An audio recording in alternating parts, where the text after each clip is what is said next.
Welcome to this week's episode of On Record PR. If you are a regular listener of the show, welcome back this week. And in case you are joining us for the first time, I am Jennifer Simpson Carr, and I'm here with Gina Rubel.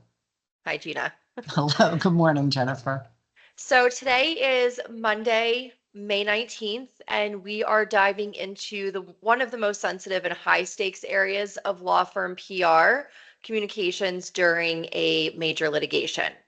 So we know that whether you are defending a global brand in a regulatory matter, navigating a class action lawsuit, or representing a high profile client in a precedent setting case, your reputation and the reputation of your firm can be on trial too. So in this episode, Gina and I are going to talk about critical moments in litigation communications, what firms often get right, where there's opportunities to improve, and how to protect both your legal position and your public reputation, and also that of your clients when the stakes are high and oftentimes the spotlight is on. So, Gina, let's dive right in. Why does early engagement matter? So when there's opportunity for a law firm to talk to their in-house comms people or their outside comms people, depending on the size of the firm, it's really important that the earlier the better. And the reason for that, Jen, is that it allows us to look at the risks. It allows us to evaluate the media. What is their position in this type of case? Let's think, for example, environmental contamination. You want to make sure that the media is aware, you know who to talk to and who not to talk to. You also, and I just have to say this for the lawyers listening, you do want to be mindful of the rules of ethics always. So I don't want to forget to say that. But at this stage, at an early stage, you're really just evaluating what facts do we have? What don't we want to draw attention to? What is the court of public opinion thinking about that? And is there opportunity to frame the narrative? So the earlier the better. And if you think about it, it's like an insurance policy. You're planning for what might be, what might happen, and you may settle and you may end up with confidentiality agreements that it's never going to be talked to in the court of public opinion, and that's okay too. But the earlier you have those conversations, the better. So that's really important and helpful because one of the most common oversights we see is waiting too long to bring in communication support. And oftentimes it's because we hear attorneys say, oh, we don't have all the facts yet. We don't want to draw attention to the case. So that makes a lot of sense. Let's get to the next point, which is getting the message right. So in litigation communications and trial publicity, oftentimes nuance is everything. You mentioned environmental matters. Oftentimes those types of issues have really complex facts that are difficult for anyone to really communicate pretty easily to the general public or to the media.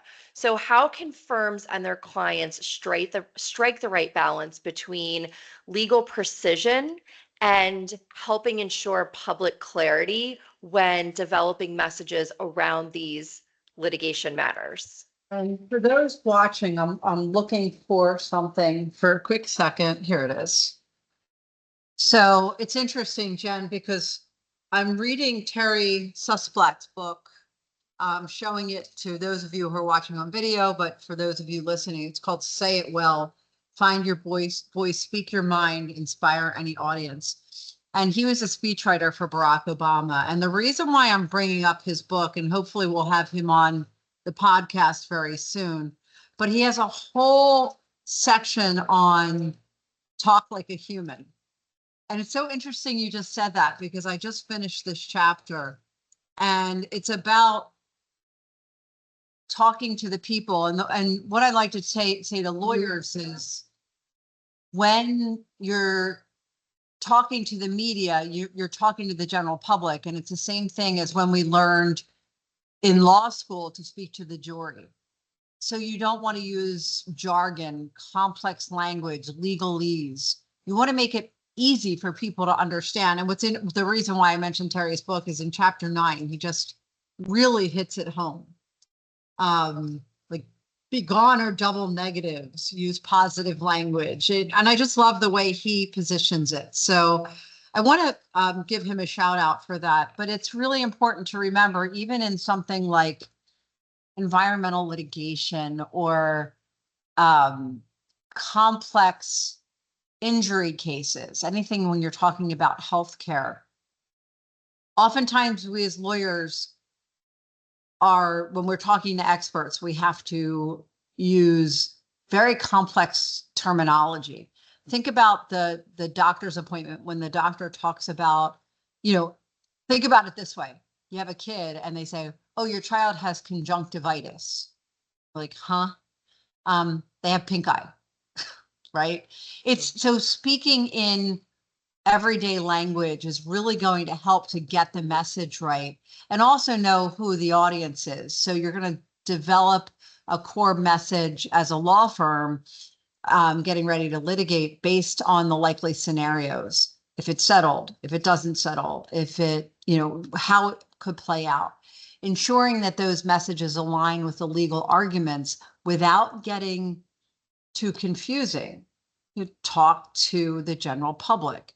And I want to put a caveat in there. If your goal is to only speak to the legal media, it's okay to be a little bit more specific with legal language, but also make sure that the reporter understands what you're talking about. So if you're going to be pitching a new reporter who's just started the legal beat, you're probably going to want to speak in, and let's say they don't have a JD, they don't have that experience. You want to make sure they can understand. And then you want to prepare both internal and external messaging and anyone who's going to speak on behalf of the firm or their client. So there's a lot of opportunity here to get it right and to be able to explain why this is important to the audience that you're speaking to.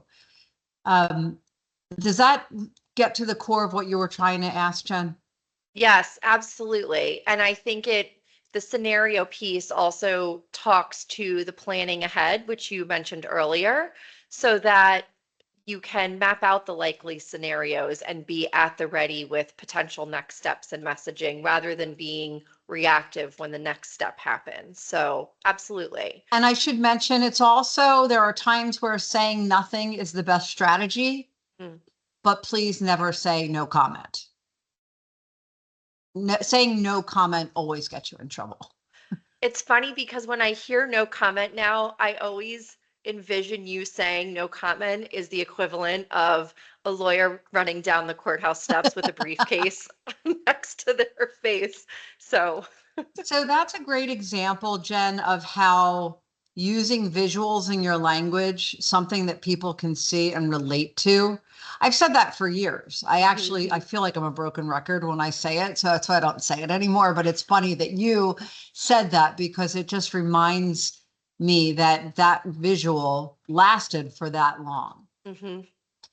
And you also, I just want to mention to our listeners, you had a great interview a few seasons ago with Phil Goldberg, who's the managing partner of Shook, Hardy and Bacon, about the power of compelling narrative and litigation. So we are going to drop the link to that episode in this show notes because I do think it's really relevant to the conversation we're having today.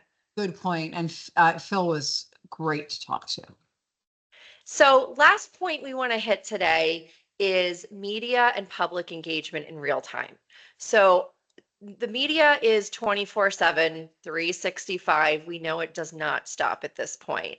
And in the case of a litigation, a high profile matter, let's talk about, the point in time where the news breaks and it's a moment when many firms realize how prepared or unfortunately maybe underprepared they are.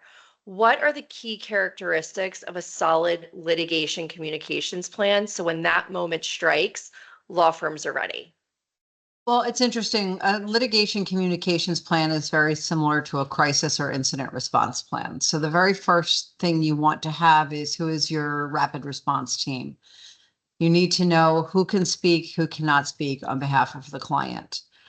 Some clients only want their legal counsel to speak. Others say it will be our CEO. And that's something that should be determined early on. And it really does matter who speaks. It should never be a PR or crisis firm. And that is just, that's a no. In fact, Jen, we have that in our contracts that we'll never serve as a spokesperson. And Um, can you talk for just a minute about why that is? Because I think it's a really interesting point, and it's a question we do have to answer pretty frequently. that's interesting because A, it's not our case, and B, it creates a perception that they're hiding something. They're talking through their PR team. They're talking through their crisis team. And then I've seen it happen where the media has said, oh, their crisis communications consultant said X. Well, now you've created a situation that's a crisis rather than actually speaking with integrity on behalf of the client and or your company, or it could be a family too. I mean, this isn't just corporate. We've done all sorts of high profile litigation. Some are where there have been many people who have been sexually assaulted at summer camps. Others are, high profile chemical cases. So one, if you're talking about individuals being harmed, when it's the family speaking, there's a much greater impact than the lawyer. When you're talking about complex issues, let's say immigration, which we're seeing a lot in the news now, the only people who can speak are the lawyers, right? And then when you're talking about potentially, let's say a chemical spill or something like that, it might, if it's a chemical spill, for example, the CEO of the company needs to take ownership and speak up, even if there's going to be litigation. And that's where what's interesting is the lawyers and the PR people have to communicate early and have to really align, because there are differing interests between the court of law and the court of public opinion. And so that's where it's really opportune to know who's going to be speaking on behalf of the issues, when and why. Because then you're going to be fighting, let's say it's a chemical spill, then the people who are going to get a lot of media attention are the environmentalists, the activists. And so knowing what they're going to say and how to not necessarily rebut it, but how to get your most salient point across are going to be important. So having a PR firm or a crisis person speak on behalf of your client does nothing for the client. Our job is to be behind the scenes. We're the set directors. We're the ones who are doing the research and saying, here's how this phraseology in your complaint or in your response will be heard by the court of public opinion. If you say it this way instead, it could have a different impact. Mm-hmm. So I hope that answers the question. It does. So we started about the media response team. I just want to repeat, your question was, how should they prepare? What are the characteristics of solid litigation communications plans? So the first is that response team. The second is, how are you going to respond to media inquiries? There are points in litigation where you should not be responding. It's active litigation. So it may be that you're just speaking on background to a reporter and saying, here's what's happening. Here's what the process is going to look like. Here are the key issues in the case. I can't speak on the evidence. But I can speak on background. And before you ever speak on background, and I'm pretty sure we have a podcast, probably our very first one with Gina Passarella, Cipriani, about the different kind of language that's used in media interviews. And so what's on the record, off the record, on background, all of that. So Jen, we should probably link to some of those things as well in the show notes. And then you absolutely need tools to monitor how the story is evolving, and online or in the press are all the same. I mean, today we have citizen journalists, and, we handled one case that I can't speak about, where it was a citizen journalist who broke news on YouTube and made our clients' lives very difficult. I'll just leave it there. So, and I can't speak about it because we're under NDA, which is usually the case. Mm-hmm. So, and there are a lot of tools. I mean, you're familiar with most of the tools we use. Meltwater. So, for example, right now we're monitoring a case that's beginning today, and I'm getting hourly alerts on anything coming out of the media. And there are so many of them. In fact, next month, I'll be publishing an article on those tools, but I think we have some resources on our website as well. We use Meltwater. There's many others. There's Critical Mention, there's Cision, there's, my gosh, there's just so many. But it's important to know how you're monitoring the news, what's being said. And frankly, I'm often just online doing searches as well, because sometimes your monitoring tools don't pick things up as quickly as I might want to see something, like the minute it's published. So if I know, for example, law.com or Law 360 or Reuters is going to be publishing something, or that they've spoken to one of our clients, I'm probably checking it constantly. And I literally mean I have it open on my screen and I'm hitting refresh a lot, kind of like OCD. But that's what I do. And I'm checking, we're checking social media, although the nice thing with a Meltwater or a Critical Mention, they're picking up the social media chatter as well.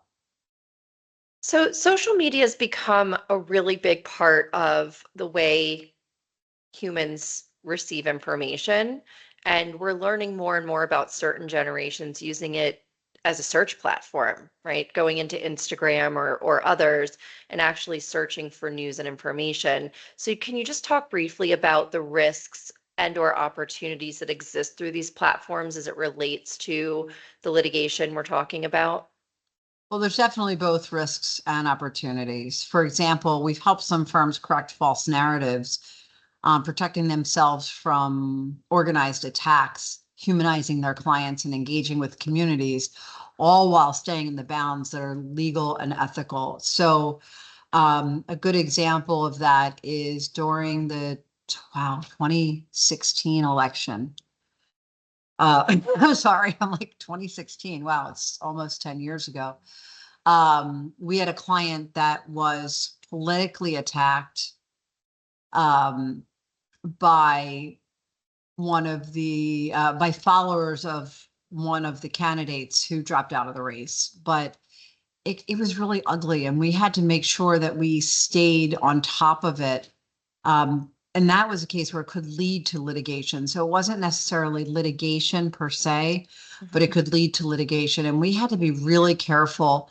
And in that instance, we told our client and their constituents not to engage. Don't engage at all. Stay quiet. It's going to play out. Do not respond. Within a few days, there will be another story, somebody else they will go after. But if you feed that animal, and I say that in really, it's like in my mom's old neighborhood, my best friend just moved in there, and there's a fox, and the fox comes out every day between 4 and 6. And it turns out that people are feeding the animal. So the animal comes back every day for food, right? So it's this great analogy. When you think about online social media, the more you feed it, the more people will keep going. And the more the algorithms will pick it up. So that there's times where you don't want to feed it at all. And you just stop talking, be quiet.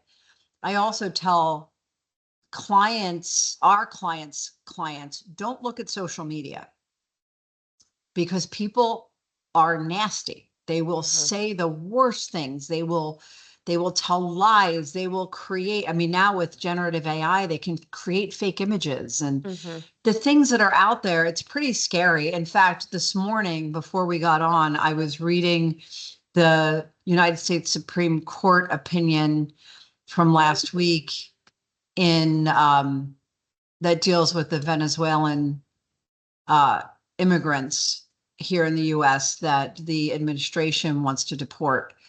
And I was reading the opinion because I've seen so much media coverage on it and nobody got it right. And I wanted to read the opinion to find out what they actually said. Because people were like, oh, the Supreme Court upheld, or they said this.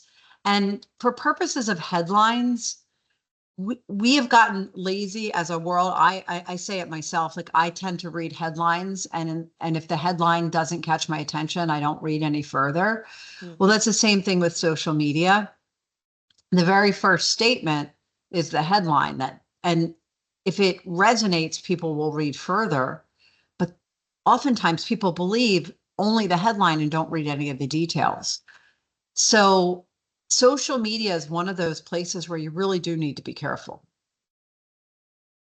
So I think we're at the end of our time together, but to quickly recap, it sounds like the focus of our conversation today is really to have a plan in place, no matter if it's potential litigation, but really to have a plan in place and to bring in your communications teams early. And when we say communications teams, that's your in-house team members, it could be agency partners, but the professionals that you rely on to bring that perspective.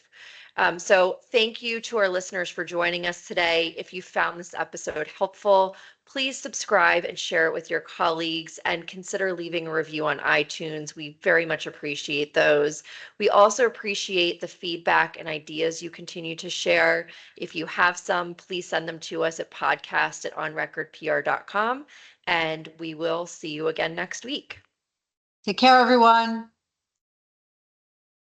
This episode is brought to you by Furia Rubel Communications, a public relations and marketing agency serving law firms and businesses worldwide. With an expert team positioned throughout the U.S. and supported by an international faculty, Furia Rubel enhances our clients' brands through integrated communications by providing expert guidance in crisis management and high-profile litigation, protecting brand and reputation, and supporting internal marketing teams.